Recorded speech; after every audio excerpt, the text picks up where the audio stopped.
Hello people, we're talking about living life and seeing life through the eyes of our hearts. We've said so far, people who live like that have nothing to prove, they have nothing to hide, and now we're talking about nothing to lose other than their sin and their baggage and their guilt and their shame. You can lose all that stuff. But now I want to suggest to you this too, that Jesus suggested that we may need to lose our lives.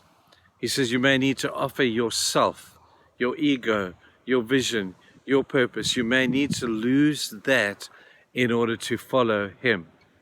Jesus was talking to a whole bunch of people one day, and he could see that these were fans. They weren't followers of Jesus, they were just fans. They followed Jesus for what they could get out of him. They followed Jesus because they said, yay, Jesus, today you're going to heal some people, and maybe you're going to feed us today. Jesus, what more can we get out of you? And some people sadly follow Jesus with that being their motive or their intention. What can I get from him? But true disciples are people who are followers, no longer fans, but followers. These are the ones who say, Jesus, what does it mean to follow you? And he says you have to lay down your life, take up your cross, and follow me.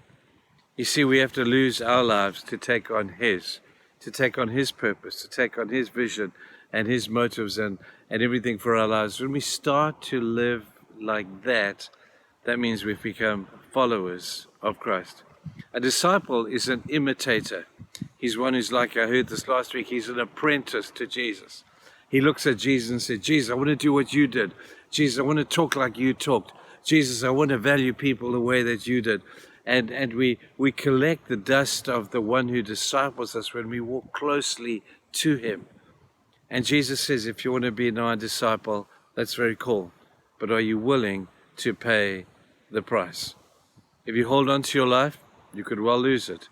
But if you lose your life for the cause of Christ, not necessarily in death or martyrdom, that probably is not going to happen to you here anyway. But if we lose our lives for the cause of Christ, totally absorbed and engaged with Christ, then we have everything to gain. I said in church the other day, and I've been fascinated by this thought, the fact that if we could see life, our lives, through the eyes of this being an investment for the kingdom that is still to come. We talk about sacrifice. Man, it's only a sacrifice if you have the attitude of somebody who's making a sacrifice. But every time we lay down our life for Christ, every time we take upon ourselves the cause of Christ, you know what we're doing? We're not losing anything, but we're gaining an awful lot. It's an investment for eternity. And we cannot lose what we cannot keep if we give to Christ that which will last forever. I hope that you will understand this. It's a simple concept. And we have the sayings of these little Christian terms that we use of laying down your life for the cause of Christ. What does that mean? It means that everything I do for him. Whether I'm at work, whether I'm at play, whether I'm in my family, whether I'm at sport, I do it for the glory and the cause of Christ. I am his disciple. And therefore I will lay down everything, my agenda. Oh my word. Who's going to lay down their agenda for the cause of Christ? You've got to do it. You've got to lose that to gain the eternity that is eternity that will blow you away completely. If we could see through the eyes of our hearts, this life, we'd see it far more as an investment than a sacrifice.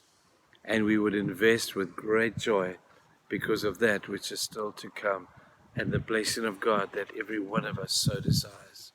Have a good day, you people. I hope you ponder this thought. See you tomorrow. Bye-bye.